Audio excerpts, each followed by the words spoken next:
Nous sommes dans le second entretien parlant des situations d'emprise.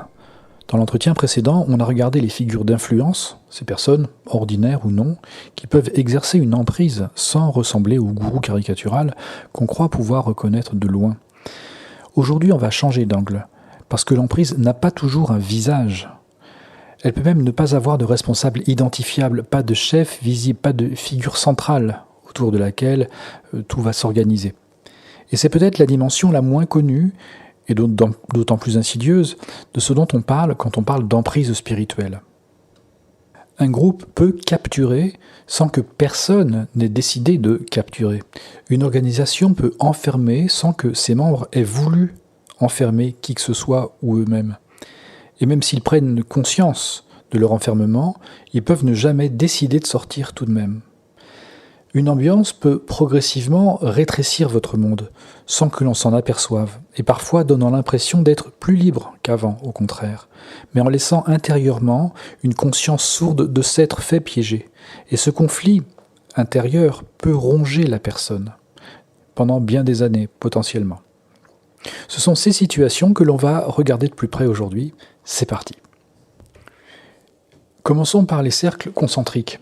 C'est une forme d'organisation assez naturelle dans beaucoup de milieux humains, et c'est une architecture très répandue dans les milieux ésotériques et spirituels, parfois non dite, non formulée, jamais présentée comme telle, du fait même qu'elle est assez fréquente notamment. Voici comment ça s'organise. J'emploie le vocabulaire qui peut avoir cours dans ces cercles concentriques pour permettre de vérifier l'adéquation entre cette structure et ce qui est véhiculé comme discours ou comme enseignement. Hors des cercles, hors de la structure, il y a ceux du dehors, les curieux, les chercheurs, ceux qui s'approchent, les profanes, les ignorants, ceux qu'on peut appeler les gens.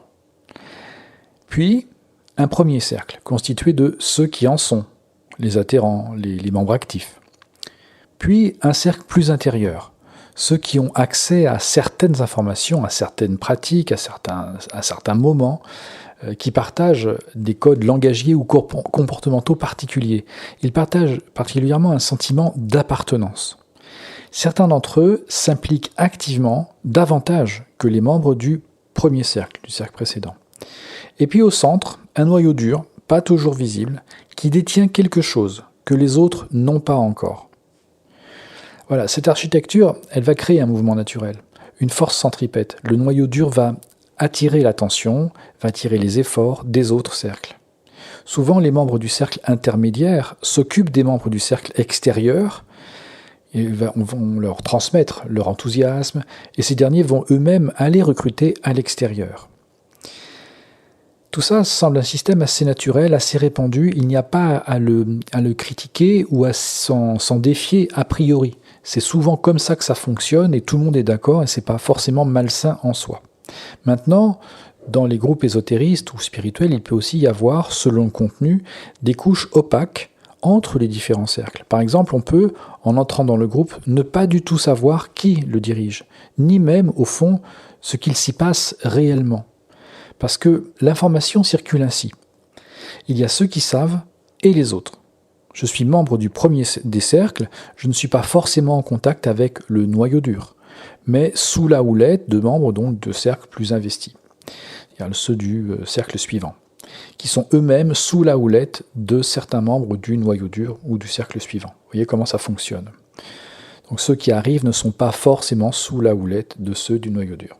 Et sur cette base, la dynamique est celle-ci, c'est-à-dire que pour avancer, il faut montrer qu'on est digne, d'abord par l'adhésion, le fait d'adhérer, puis la fidélité qui repose sur la conformité progressive aux normes du groupe, le langage, les points de repère culturels, les pratiques et donc les comportements, mais aussi les accointances avec certaines personnes. Et il y a là un premier point d'attention. Ces normes sont parfois dites, claires, énoncées, et là encore, la personne est au courant et avance donc en connaissance de cause, mais le plus souvent, et c'est ça qui peut poser problème, les critères qui font qu'une personne passe d'un cercle au suivant sont arbitraires, jamais tout à fait définis ou jamais réellement respectés. Il y a toujours beaucoup d'entourloupes ou de non-dits, mais des personnes qui passent avant les autres en quelque sorte. Et précisément, on peut s'apercevoir de ces exceptions, de ces situations peu claires, apparemment arbitraires. Elles peuvent être expliquées si vraiment on demande « mais qu'est-ce qui s'est passé ?» Mais le plus souvent, en fait, c'est le fait compte, il intervient et il va y avoir un narratif qui va l'accompagner et qui va rester évasif ou qui va sembler justifié, mais c'est un peu vague. Et donc c'est un point d'attention s'il y a des manières d'avancer d'un cercle à l'autre qui semblent basées sur de l'arbitraire et on préfère plutôt tel type de personne plutôt que tel autre. Ce que l'on peut observer, si on en est membre, c'est que ce que cette structure produit pour l'individu, sans qu'on s'en rende compte le plus souvent. Mais justement, je le souligne, ce qui se passe, c'est une rétention progressive de soi-même. Je vais m'expliquer. Il s'agit de se donner de plus en plus, sans raison apparente, bien que ce ne soit pas toujours réellement demandé.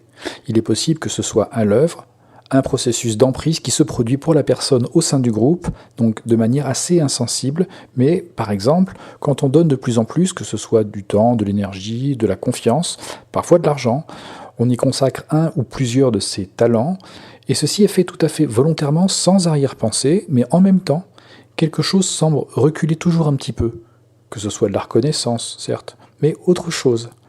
Il se passe qu'en fait, on oublie ou on renonce progressivement à ce pourquoi on était venu. C'est ce que j'appelle la rétention de soi.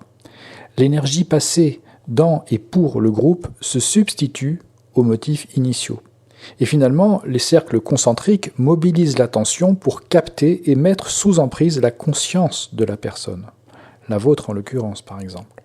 La conscience, elle est détournée sans vraiment s'en rendre compte et elle peut se trouver déracinée de sa conscience, de ses attentes réelles initiales. C'est ça qui comptait pour postuler, pour y être et pour continuer. Donc vous pouvez ne pas vous en rendre compte immédiatement, mais seulement par intermittence, et ça c'est un autre point d'attention.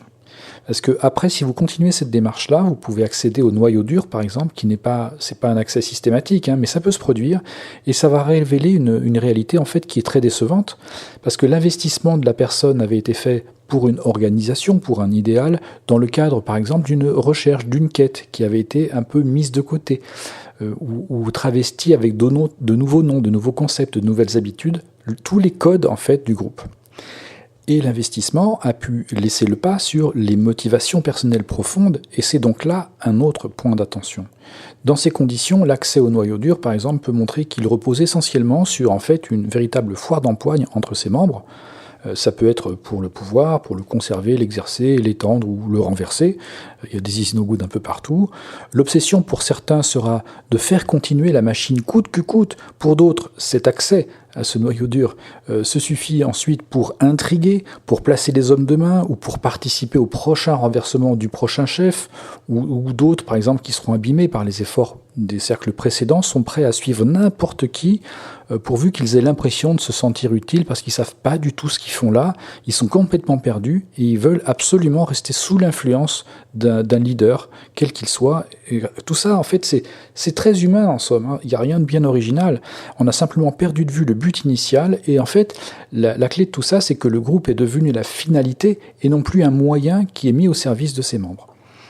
Alors, vous pouvez retrouver tout ça dans les entreprises, dans des clubs divers et variés. Ce sont des situations d'association utiles, nécessaires et normales, et leur fonctionnement n'est pas le travail sur soi, la quête spirituelle ou initiatique, ou l'étude et le partage de centres d'intérêt élevés, etc.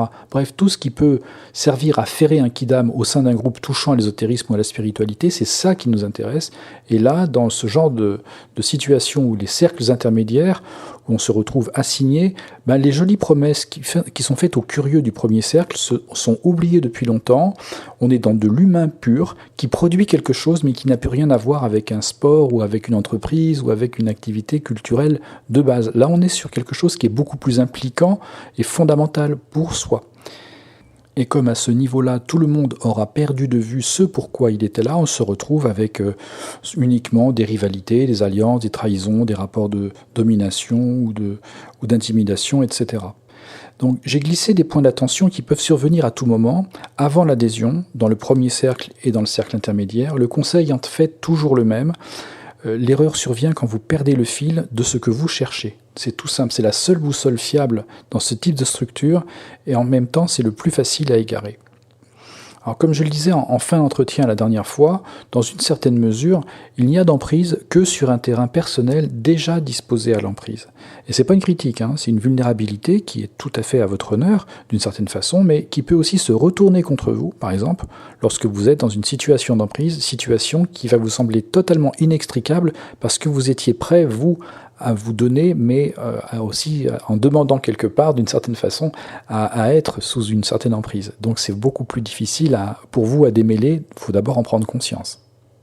Voyons maintenant une autre structure qui peut avoir des points communs avec celle-ci, mais qui va fonctionner différemment.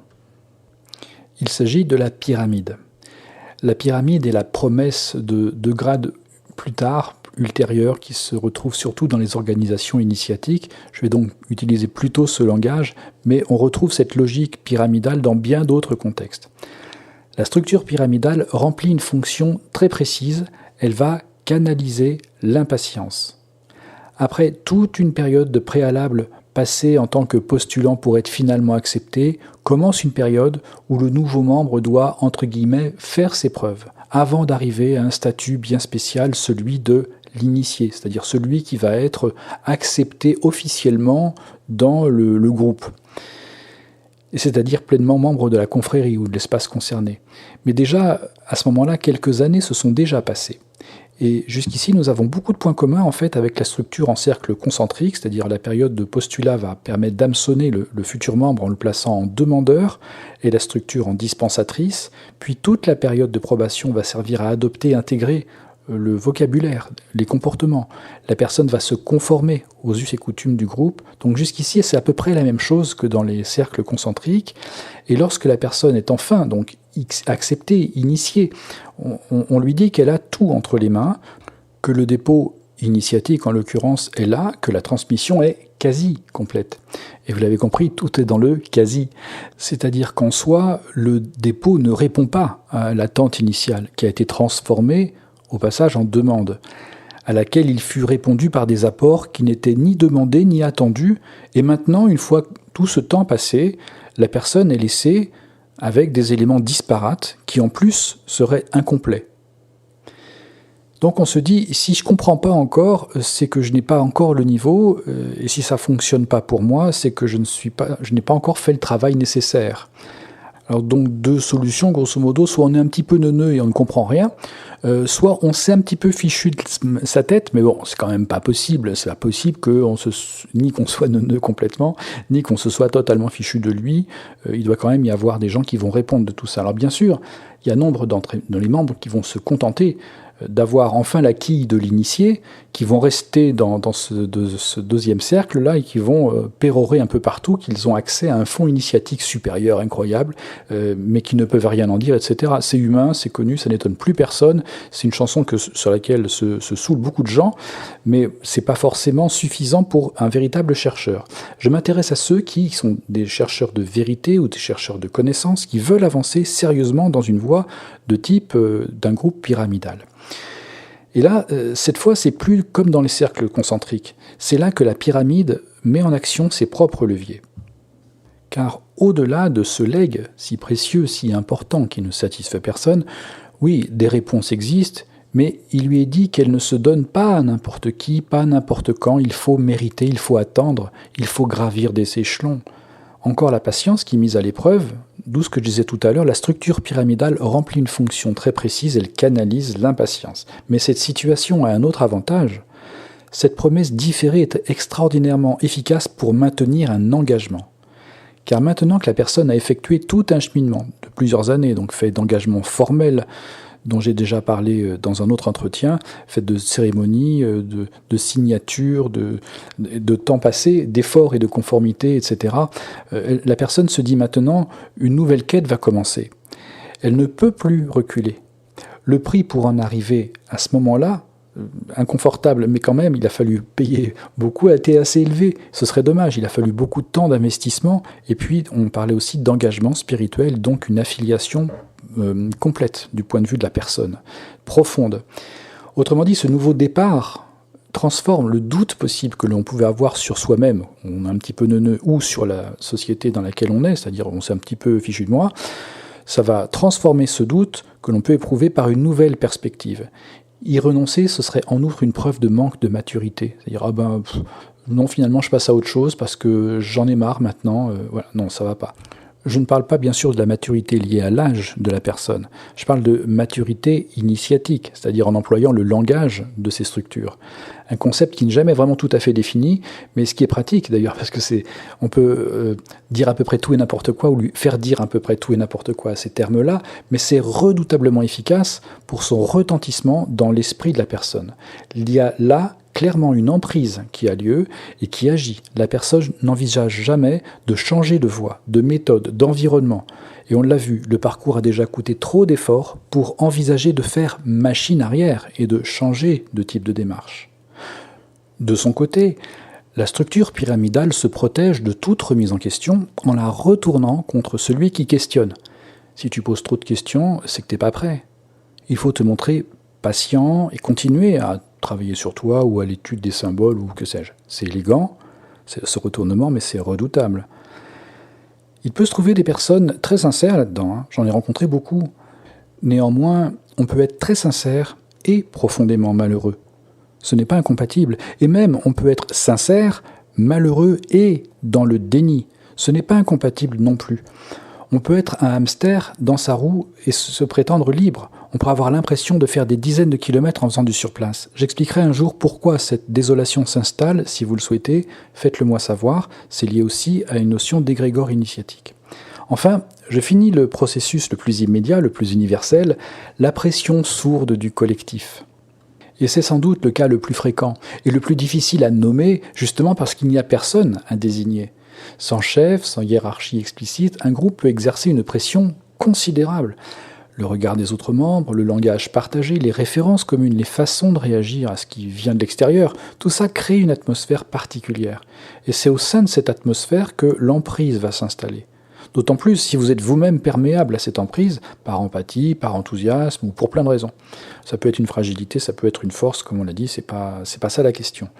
Identifions différents points d'attention qui se produisent et qui peuvent vous alerter, c'est ça le plus important.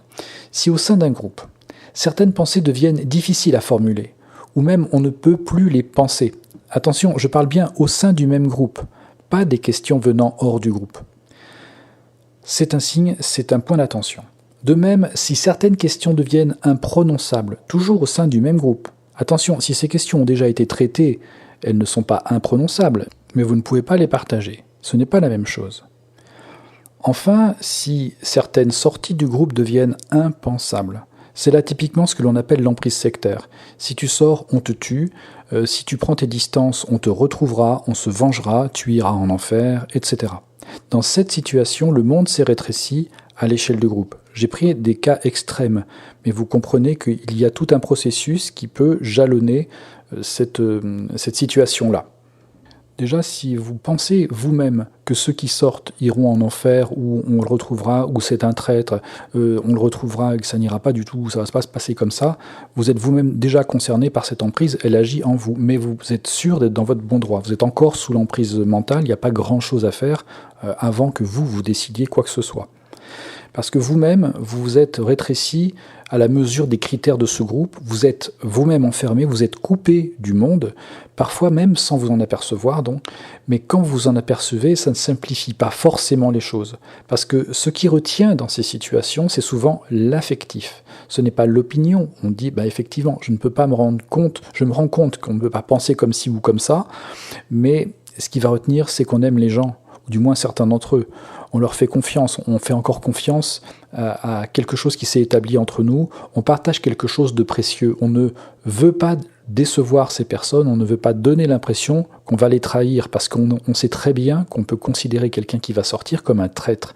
Et ce lien affectif, réel, est devenu, sans qu'on l'ait voulu, une forme de retenue, une prison douce, on va dire, mais une prison quand même, une emprise réelle.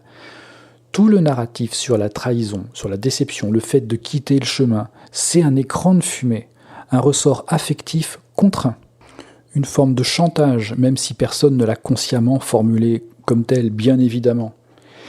Je vais dire ça avec un petit peu d'humour, mais c'est vrai, parfois, la nature humaine conflictuelle, les désaccords, les frictions peuvent être l'aiguillon qui permet de sortir. Parce que sans ça, on reste prisonnier par amour, par loyauté, par peur de faire mal, et comme tout le monde s'aime profondément, on ne sort jamais, ce qui semble aussi normal. Mais n'empêche que quand on est prisonnier, c'est la pire des prisons. Donc parfois, les frictions, les désaccords, les choses extravagantes qui sont tellement incohérentes permettent de dire, cette fois, non mais ça va pas du tout, c'est fini. Et même si j'ai des affects avec certaines personnes, ça ne vaut pas le coup que je reste. Bien entendu, parfois, il est difficile de sortir parce qu'on a peur. Et c'est la situation la plus fréquente, la plus dramatique. Et j'ai tenté de souligner les points d'attention pouvant vous aider à anticiper ces situations, mais c'est exactement comme dans la situation avec des figures singulières, des personnes. La peur est une boussole très importante, est un critère qui donne le là, qui va vous indiquer si effectivement il y a des situations d'emprise qui sont déjà là ou qui risquent de se produire sous peu. Et c'est d'autant plus vrai avec les groupes, quelle que soit leur forme, quelle soit leur structure. Maintenant, on va voir des critères pour essayer d'anticiper tout ça. Ou plutôt des expériences à tenter, des choses à mettre en place. Je vous propose, lorsque la situation de groupe devient assez problématique pour que vous vous posiez des questions, je vous propose par exemple de vous éloigner quelque temps. Qu'est-ce qui se passe quand je m'éloigne ? Essayez, prenez de la distance temporairement, quelques jours, quelques semaines, selon les habitudes du groupe. Commencez par observer ce qui se passe en vous. Que ressentez-vous ? Que pensez-vous ? Que se passe-t-il pour vous ? Il peut y avoir des sentiments confus, il peut y avoir de la culpabilité, de la peur justement, il peut y avoir aussi un manque. Il peut y avoir des pensées qui vont fuser dans tous les sens, peut-être que vos habitudes ont été bousculées. Constatez ce qui se passe en vous, vos points de repère, votre vocabulaire justement. Dans cette situation, je vous conseille même de prendre des notes, pour vous-même. Et vous verrez plus tard ce que vous en ferez. L'intérêt principal de ces rédactions, c'est de rester le plus honnête possible pour transcrire ce que vous ressentez. Et bien sûr, de garder tous ces écrits à discrétion. Puis, regardez ce qui va se passer autour de vous quand vous aurez pris des distances. Est-ce qu'il y a ou non contact avec d'autres membres qui viennent vers vous ? Ont-ils le sentiment, eux, d'avoir été trahis ? Y a-t-il des pressions sur vous pour revenir, ou au contraire des contacts pour comprendre là où vous en êtes, puis sans forcément vous inciter à revenir. L'absence totale de contact, comme si les relations n'avaient jamais existé, peut aussi vous permettre d'y voir un peu plus clair. Une appartenance saine supporte l'absence, mais d'un autre côté, l'abandon d'un membre qui est sur le départ souligne la vacuité, on pourrait dire, des relations qui quelques semaines avant semblaient encore amicale, on va dire. L'emprise réelle et forte ne supporte pas l'absence. Il faut que celui qui s'en va ait tort, que ce soit un traître, il faut que ce soit un ennemi. Donc, dans ces deux cas, que ce soit la pression pour revenir ou l'abandon total de la personne qui va être dénigrée, et on va la traiter comme une personne traîtresse, donne à peu près la même information. Dans ces deux situations, c'est à vous de décider ou non, de donner une suite ou non à cette simple période d'absence, mais quand même c'est assez éloquent sur l'emprise qu'il y avait. Après, c'est peut-être en vous que ça va se passer. Lorsque vous êtes en situation de groupe, que vous traversez une période de doute, il est possible que vous éloigner vous semble trop brutal pour vous. Alors je vous propose de remettre des éléments à plat. Depuis votre appartenance, on va dire, votre ralliement à ce groupe, est-ce que je pense mieux ? C'est peut-être la plus intime question que vous pouvez vous poser, mais qu'il faudrait certainement aller consulter. La fréquentation de ce groupe-là, de ce milieu, est-ce que cette fréquentation me rend plus lucide, plus capable d'articuler ma propre expérience, ou plus à même de me poser des questions justes pour moi ? Ou alors, est-ce que cette fréquentation me rend progressivement dépendant d'un langage particulier ou d'un cadre interprétatif qui va tout expliquer et qui va rien laisser en dehors et qui finalement ne me concerne que modérément ? Et si tous ces éléments communs au groupe vous embrouillent, vous rendent moins présent à vous-même ou au contraire vous aident réellement à avancer, vous pourrez en déduire ceci ou cela. Vous comprenez ? Si vous pouvez continuer à penser par vous-même, même garder vos propres vocabulaires tout en employant de temps en temps le vocabulaire du groupe, eh bien c'est tant mieux, il n'y a pas forcément d'emprise justement. Vous êtes simplement membre d'un groupe et vous pouvez très bien penser par vous-même, donc tout va bien.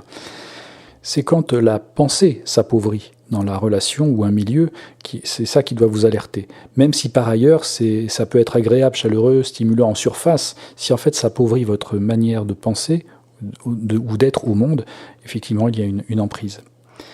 Maintenant, la question, c'est l'après. Parce que parler de l'emprise, l'identifier, c'est une chose, mais il y a un après que l'on peut considérer maintenant. Parce que comment on va poursuivre sa propre trajectoire? Tout ce que je viens de décrire pourrait conduire à une conclusion assez décourageante. Mieux vaut chercher seul ou rester seul et ne faire confiance à personne, rester à l'écart de tout groupe, et là, ce serait une erreur. L'être humain n'est pas fait pour chercher seul quand il cherche. La solitude spirituelle prolongée est elle-même un terrain fertile à toutes sortes d'illusions, parce qu'on n'a personne pour dire ce que l'on ne voit pas soi-même. On a plein d'angles morts dont on ne prend conscience qu'au contact d'autres personnes. Le problème n'est pas d'être influencé, c'est inévitable et même c'est la plupart du temps bénéfique. Le problème, c'est de ne pas savoir qu'on l'est ou bien d'être dépendant d'une seule interprétation extérieure à soi. Ce qui protège, ce n'est pas la méfiance des autres, c'est la conscience, la capacité à observer ce qui se passe en soi dans une relation, c'est la capacité à nommer ce que l'on ressent et à maintenir un espace intérieur que personne d'autre n'occupe à votre place, comme je le disais dans le premier entretien de ces deux sur l'emprise. Cette liberté-là ne peut pas s'acquérir tout seul non plus. Elle met du temps, elle se cultive, elle se trouve et elle s'entretient avec le temps et les expériences, y compris les expériences douloureuses, donc d'avoir fait confiance à qui ne le méritait pas. Donc l'emprise peut être aussi utile parfois pour mieux prendre son indépendance ou avancer d'une certaine façon. Mais ces expériences-là, si on accepte de les regarder en face, apprennent quelque chose que rien d'autre n'enseigne aussi bien. La relation de confiance est ce qui est idéal, évidemment, et c'est ce que l'on va rechercher spontanément, et c'est là-dessus que l'on peut se faire avoir, justement. Mais de toute façon, cette relation de confiance est un terreau très fécond pour la recherche, et bien entendu, tous les groupes existent sur la base d'une confiance recherchée, comme si on l'avait trouvée. Après, c'est à chacun des membres du groupe d'être assez vigilant pour que le groupe n'enferme pas, mais permette d'être au service de chacun. Mais souvent, des malentendus sont posés, parfois entretenus. Ils peuvent détourner les personnes de ce qui fait même la raison d'être d'un groupe ou d'une structure. Donc poursuivre sa trajectoire est donc nécessaire, mais pas à n'importe quel prix. Si la solitude n'est pas à recommander, il est possible d'avoir à attendre un peu, de traverser une période de relative solitude avant de retrouver une personne, un groupe, un lieu, une structure qui conviennent à ce que vous recherchez, à ce que vous attendez, ce à quoi vous aspirez et à ce qui est bon pour vous. Et cette rencontre peut aussi être la conséquence de votre capacité à la recevoir, à la vivre de manière saine. En tout cas, la sortie d'une emprise n'est presque jamais propre ou indolore, mais elle est possible, c'est ça qu'il faut retenir. Et pour la rendre possible, il faut d'abord l'envisager, en accepter l'hypothèse. Ce qui attend de l'autre côté, le après, c'est presque toujours comme un air frais, l'air d'une pensée qui respire à nouveau, un soulagement qui soupire jusqu'au plus profond de l'âme. On est enfin libre de tout cela, mais ça vaut le passage. C'est un encouragement que je vous dis là. Et je peux témoigner de ce que je raconte là. Et beaucoup de personnes qui sont sorties d'emprise peuvent témoigner exactement de la même chose. Donc, ayez confiance en tout ça. Dans le prochain entretien, on continuera cette exploration en s'intéressant à la cartographie des pratiques à risque, non pas une liste noire, mais une grille de lecture, pour comprendre ce qui rend une pratique spirituelle ou une recherche de ce type-là dangereuse, avant même qu'on ait adressé un inventaire. Alors je vous dis à bientôt. Allez, salut.